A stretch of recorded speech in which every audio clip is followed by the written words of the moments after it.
Hello watch fans, it's Anders here on Watch On channel. Today the full review of a watch I unboxed some weeks ago. This is, as you can see, a Nivada Grenchen. This is the Chronomaster in complete command of time. So this is a historical chronograph watch. If you want to see the full unboxing, you can click on the link up in the right hand corner or down in the description. I did also recently make the full review of the Nivada Grenchen DEPTHMASTER. This looks like a nice little innocent vintage inspired dive watch, but it is in fact a very tough tool watch, water resistant to 1000 meters. Let's remove the outer part here, which is pretty cool. Inside we find a letter box, Nivada Grenchen in gold and the logo. And here we have the watch. This is the Chronomaster. This is a very interesting sports multifunctional sports chronograph introduced in the 1960s. It became a pretty big watch back then, and as you see now, if you want a vintage example of this watch, they are really expensive. So this is definitely a watch that has a very nice status within collectors of vintage chronograph watches, and it is definitely because it has a really nice history.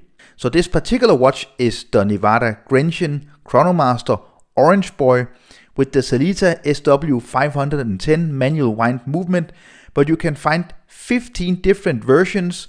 They differ in dial layout, dial color, hands, movements and straps. So you should definitely have a look at Nivada Grenchen's website if you're interested in this design, because you can find other versions if this Orange Boy, which is called the Orange Boy, especially because of the subdials and of course the chronograph hand here, isn't to your liking, but you do like the design. And also very quickly, this cool hang tag. It's not plastic, it's this nice ceramic material. I think that the hang tag is a really nice little detail. So up and close with the dial here, we see it's a typical sports chronograph, but it does have several functions, and we'll be getting into all the different functions during this review. First of all, of course, we have the tachymeter scale out here, just like on the Speedmaster. This is to measure speed and distance. So you start the manual wound chronograph by pushing this pusher up here. Here you see it start, so let's keep it running during this review. We also, when we look at the subdial here, actually have a countdown, as you can see with the orange. There you see it, 5, 4, 3, 2, 1. You can actually use that for sail sports. Then you got 100 meters of water resistance, so you can actually, because of the aluminium bezel insert here, you can see we get the minutes. You can actually use it as a dive watch. And the last function, if you just look under the main numbers, for example 10, 2, 15, 3, you can actually use this to time a second time zone. So let's say that where you're going is 2 hours ahead. 12 is now 2. If it's 3, 12 is now 3, and you can use it in different ways. So you actually have a second time zone as well. So typical chronograph, dive watch bezel, and second time zone. So it's kind of 3 different functions, which is a really cool little thing, I think, with this watch. Nivada Grenchen was actually a quite big brand in Switzerland. It was established in 1926 in Grenchen in Switzerland, and they were among the very first watch companies to ever produce automatic watches. In the 1950s, they introduced the very first waterproof automatic watch, the Antarctic, and then in 1964 they introduced the 1000 meter water resistant DEPTHMASTER. So also in the 60s, which were some really big years in the history of Nivada Grenchen, they introduced the first automatic chronographs, which was the Chronomaster. Then they were, of course, like many other Swiss, German and French watch companies, very much hit by the quartz disruption from Seiko in the 1970s, and they disbanded in the 1980s. So in 2018, the brand was revived. With this particular Chronomaster, we see we get 2 subdials, a running seconds at 9 o'clock, and then the 30-minute counter here at 3 o'clock. We get no date. You see we get these kind of cream-colored loom-filled hour markings, which are the same with these baton style hands. You can get it with a broad arrow hour hand if you like that more. Have a look at their website. As you see now, the loom is acceptable for this kind of sports chronograph watch, vintage inspired remake of a vintage sports chronograph. It's not very potent, it's not like on a dive watch, but I think for this watch, I think it's definitely acceptable. The dial is this almost kind of light glossy deep dark dial, as you can see, with this very nice double domed sapphire crystal. Inside of the watch, as I said before, we have a Sellita SW510 manual wound movement. This movement has approximately 48 hours of power reserve. It is a high beat movement, as you can see on your screen now, with 28,800 vibrations per hour. And I think this manual wound movement, you can get it with an automatic Sellita chronograph movement as well. It does a really nice job, as you can see on my time grapher here. So I'm very happy with the overall accuracy of this watch. The manual wound version of this watch is 1 millimeter thinner than the automatic. The case is stainless steel, pretty nicely finished with this nice chamfering here on the edges, as you see here on the lugs. And then you get a nice satin finished brushing all around the case here. You even get drilled lug holes just to really get into the vintage vibe. And you get a signed big fat crown here. It's not a screw down crown, but you still get 100 meters of water resistance.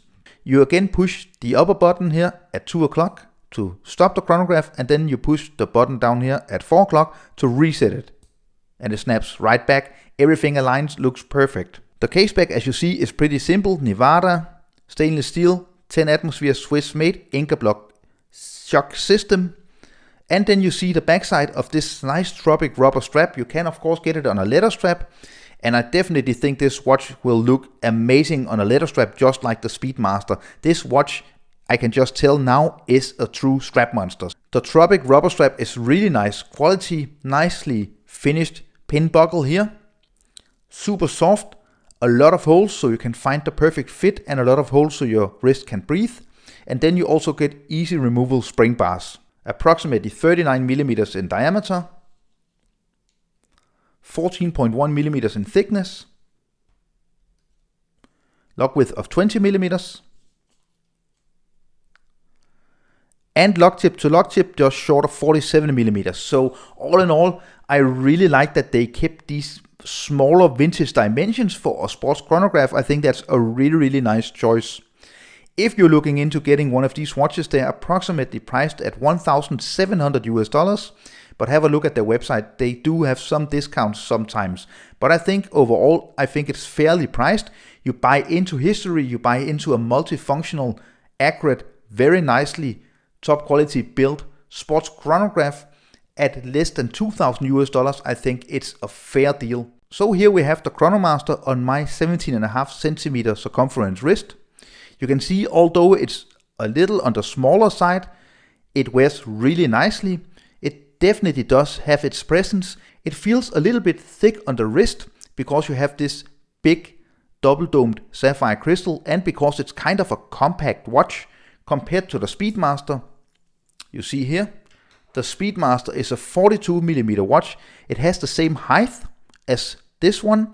They're both approximately 14 millimeters in height and thickness.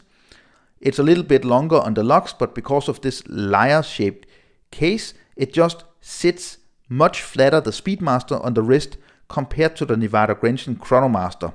So if you like watches with a little more presence on the wrist because it feels a little bit thicker, you should definitely look into this watch. For me, I think it becomes a little too thick on my wrist compared to the Speedmaster.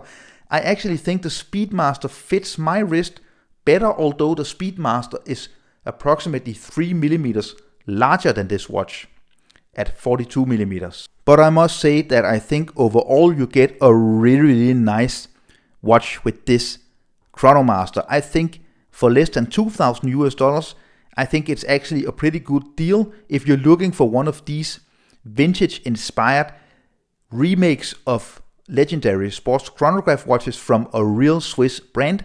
I think it's definitely a nice choice as an alternative to the Speedmaster Professional. The Speedmaster Professional is more than $5,000 US. So for less than 40% of the price of a Speedmaster, you can buy into the same history, the same functions, better water resistance, even dive watch and second time zone bezels.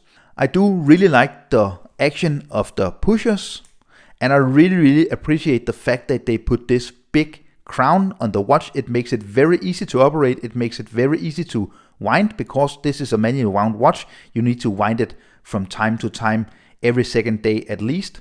As you see with the bezel, it's a no resistant bezel, but it's stiff enough to actually be trusted if you wanted to dive with this watch. I wouldn't be nervous actually using this bezel because it has the stiffness to feel secure. So I hope you enjoyed the full review of the Chronomaster Orange Boy. If you enjoyed it, don't forget to give this video a thumbs up, leave a comment down below in the comment section. What do you think about this watch, and is it a nice alternative to a lot of the more expensive vintage inspired remakes of sports chronographs from the 60s? Also, don't forget to subscribe to my channel, it's a big help.